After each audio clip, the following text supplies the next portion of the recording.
नमस्कार देश के नौजवानों, माँ सरस्वती को नमन करते हुए नमस्कार देश के नौजवानों और लालो लालियों, आप मज़े करे होंगे, मज़े करो। बेटा वो एग्ज़ाम फिक्स हो चुकी है, एन फिक्स का मतलब निश्चित एग्ज़ाम होगी। अब देखते हैं कौन सी गली से निकलते हो आप। अब कौन सी गली से निकलते हो आप? बहुत दिन हो गए आपको। अरे बैठे बैठे अनुमान लगाते हैं बच्चे भी बच्चे भी बैठे बैठे अनुमान लगाते हैं।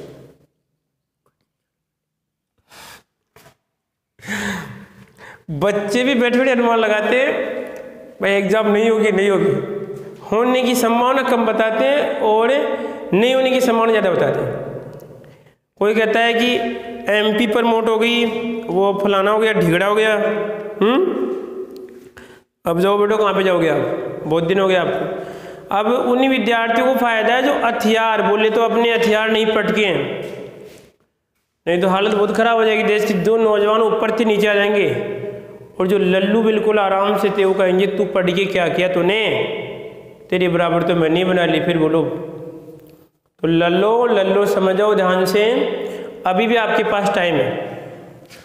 तो हम चल रहे हैं किस पे? कक्षा जो आपकी क्या है 10, कक्षा 10 की साइंस है। अब देखो थोड़ा सा हम नियम चेंज कर रहे हैं। ऐसे अगर आपको हम रोज़ अगर क्लास देंगे, ठीक है, तो बहुत मुझे लग रहा है कि लंबा चल जाएगा मैटर, ठीक है। अब मैंने एक सोचा है इस प्रकार कि मैं आपको दूंगा रोज़ टेस्ट पेपर। लगभग हम 3 या 4 टेस्ट पेपर में जो मुख्य मुख्य बात होगी उसको कवर कर लेंगे। जैसे आज तो अगर जो भी है क्लास बता दूंगा, ठीक है। पर अब से जैसे मान लीजिए ये क्लास आपको आएगी तो शाम को मैं आपको पेपर भेज दूंगा, ठीक है। और शाम को पेपर भेज देंगे आप जो भी उसका टेस्ट देंगे। इसका मतलब फिजिक्स का लेसन बोल दिया, लेसन नंबर 9 बोल दिया। इसको आपको तैयार करना है घर पे, ठीक है। तैयार कर लिया।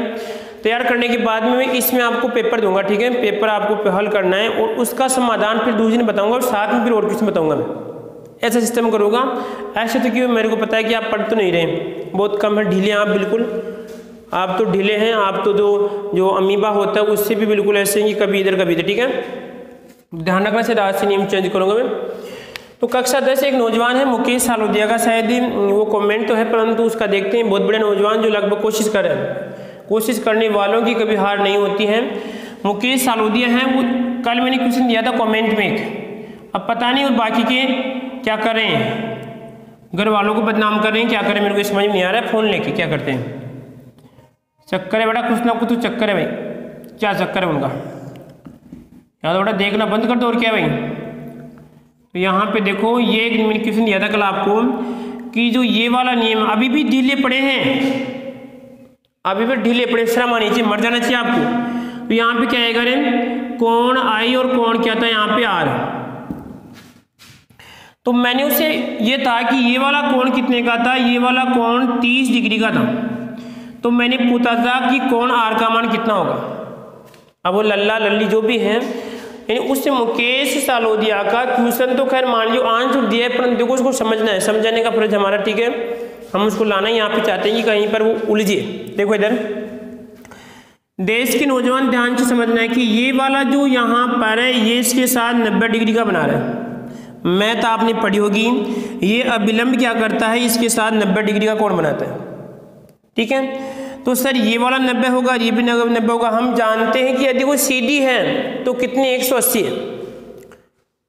अगर कोई सीधी है तो कितनी 180, तो यहाँ पे 180 इसका आधा कितना 90 यानी 90 पे काट रही है, ठीक है। जब आप किसी दर्पण में देखते अपना चेहरा देखते हो 90 का सिस्टम होता है, ठीक है।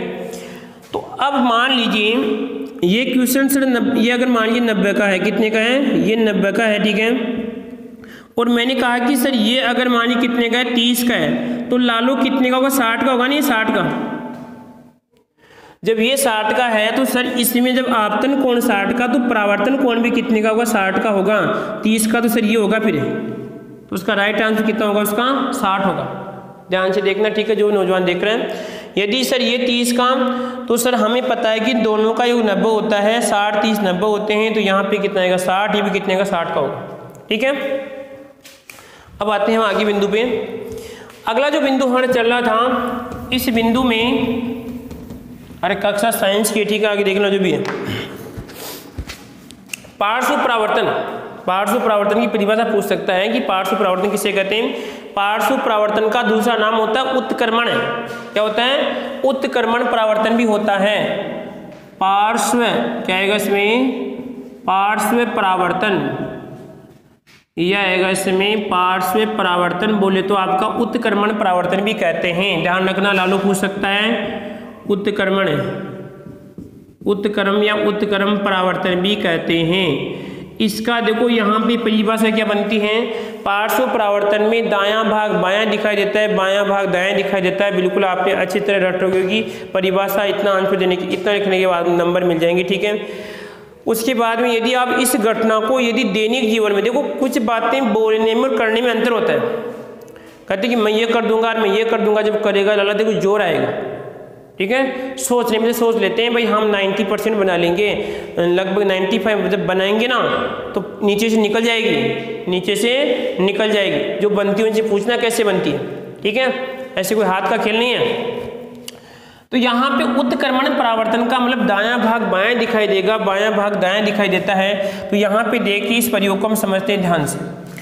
मान लीजिए यहाँ पे ये कोई आपकी वस्तु ऐसी है और इस वस्तु पे मान लीजिए मैंने यहाँ पे इसको आधा ऐसा कर दिया, मान लीजिए इसको पूरा ही करते हैं, गोला बनाते हुए ये पूरा ही बना दिया सर, यहाँ पे ये बना। अब जब आप इसको इस दर्पण में देखेंगे, जब समतल दर्पण में आप इसे देखते हैं तो आपको वस्तु किस प्रकार दिखाई देगी रे? आपको ये वस्तु इस प्रकार देखो समान दूरी पे होगी, समान दूरी पे होगी, ध्यान रखना समान दूरी पे। और यहाँ पे ये जो लल्लू है, ये लल्लू यहाँ पे दिखेगा, इसमें ये लल्लू ऐसे दिखेगा, इसमें बात दिख रहा है कुछ इसमें, यानी इसका दायां भाग बायां, बायां भाग इसमें दाएं दिखाई देता है, उसे पार्श्व परावर्तन कहते हैं। पार्श्व परावर्तन कैसा होता है? इसमें लगभग जो समतल दर्पण में क्या होती है, दूरी बराबर होती है। ये दूरी अगर 5 मीटर ये भी 5 की होगी, यदि 2 मीटर ये भी कितनी होगी? 2 मीटर की होगी। ठीक है, उसके बाद में प्रतिबिंब कैसा बनेगा? इसमें आपका आभासी बनेगा। पीछे हम आभास कर सकते हैं, वास्तविक बनता है आभासी, आपको चेक करना। ठीक है, किस प्रकार इसका किरण चित्र कैसा होगा?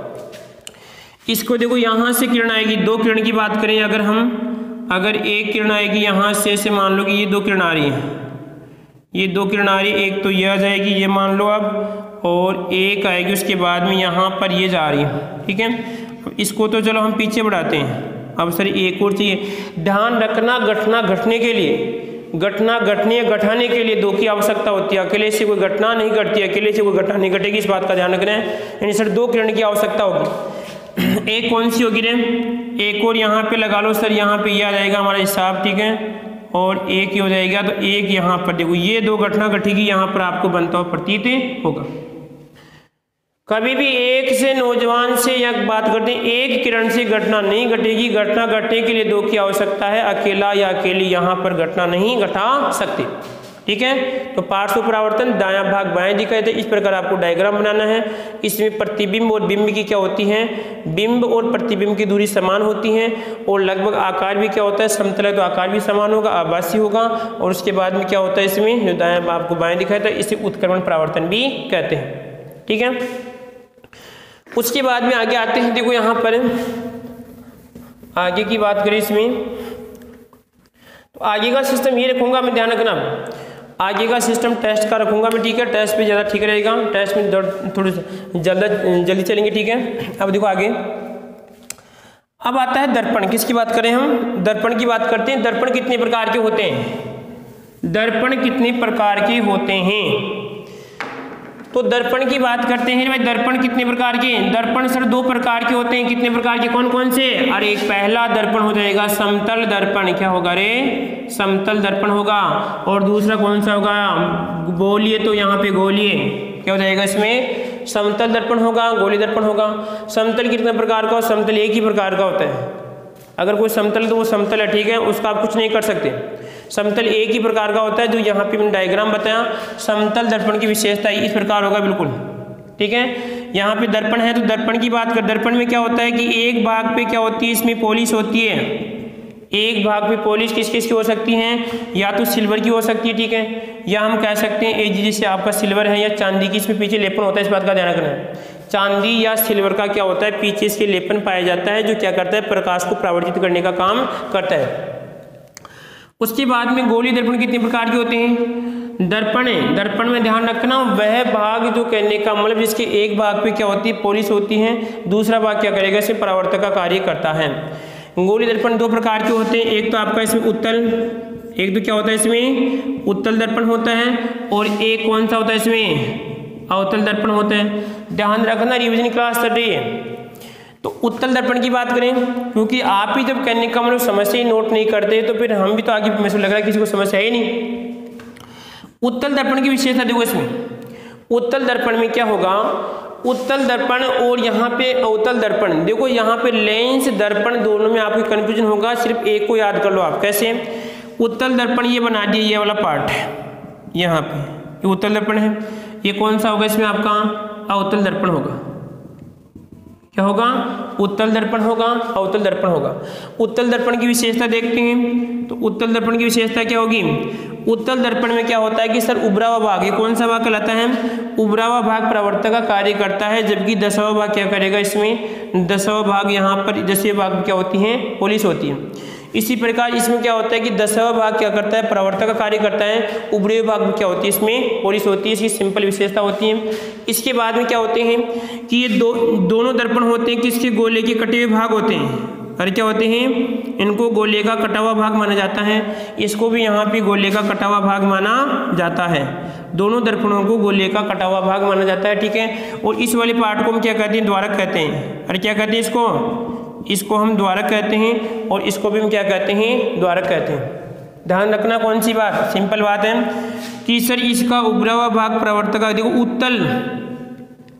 उत्तल और यहाँ पे अवतल, यदि उत्तल इसको तोड़ लो कैसे हो जाएगा, इसमें उत्त प्लस आपका शायद तल होगा इसमें, अब जो भी आप बना सकते हो वैसे, ठीक है। उत्तल में तो शायद ये बनेगा नहीं शब्द वैसे, अगर उद्द प्लस तल बनेगा। अगर हिंदी की बात करते हैं, हिंदी में जो तल चलता है संस्कृत में अलग चलता है, संस्कृत में उद होता नहीं है, संस्कृत में उद नहीं चलता है, ठीक है। इसको मतलब मान सकते हैं उभरा हुआ पार्ट है, ऐसा तल जो क्या हुआ आपका उभरा हुआ कहलाएगा, तो इसमें आएगा उभरा हुआ पार्ट क्या करेगा इसमें परावर्तक का कार्य करता है। और अव का मतलब नीचे की ओर यानी दसवां भाग क्या रहेगा इसमें परावर्तक का कार्य करता है। या आपके गोलीय दर्पण होते हैं दो प्रकार के, ठीक है। अरे कोई समस्या किसी को इसमें। उसके बाद देखना है यहाँ पर कि गोलीय दर्पण जब हम पढ़ेंगे उससे पहले हमारे कुछ सिद्ध कीजिए, वो भी हम देखेंगे, परंतु उनको हम देखेंगे टेस्ट के रूप में। मैं टेस्ट में दूंगा आपको, ठीक है, और टेस्ट के आधार पर उसको हाँ हल करेंगे। क्वेश्चन दे दूंगा आपको कि भाई हाँ ये क्वेश्चन आपको लगभग अपने टेस्ट पेपर में भेजने, ठीक है, यानी आपको कॉपीज में लिख के डालनी है। दूसरे दिन फिर क्या करूँगा, रोज उसका समाधान करूँगा, ठीक है। ऐसे अगर मैं पूरी चीज़ बताऊँगा लगभग उसको खोल के तो बहुत टाइम हो जाएगा, ठीक है। देश के नौजवानों तो शाम के लिए आप तैयार है ना, शाम को लगभग 8 बजे के आसपास आपके पास पेपर रहेगा व्हाट्सएप ग्रुप में। और मेरा एक ही निवेदन ये है कि जो कुछ विद्यार्थी ऐसे भी जो व्हाट्सएप ग्रुप के अलावा क्लास देख रहे हैं, तो उनसे ये निवेदन है कि कृपया अगर आपके व्हाट्सएप ग्रुप में आप जुड़ते हैं तो आपको कहने का रोज टाइम पे टेस्ट पेपर मिलेगा, क्योंकि समय कम है, समय नहीं है देश के नौजवानों। क्योंकि इतने दिन आपके जो गोविंद सिंह डोटासरा था वो भी जाग चुका है, यानी वो भी जाग चुके हैं, वो भी जाग चुके हैं। इतने दिन तो वो भी कोरोना के अंदर थे, अभी भी वो भी जाग चुके हैं, वो भी बोल रहे हैं भाई एग्जाम होगी, एग्जाम फिक्स है, ये मत सोचना आप प्रमोट होगी, प्रमोट का चक्कर छोड़ दो बेटा, होगा, ठीक है। तो लग जाओ तैयारी के।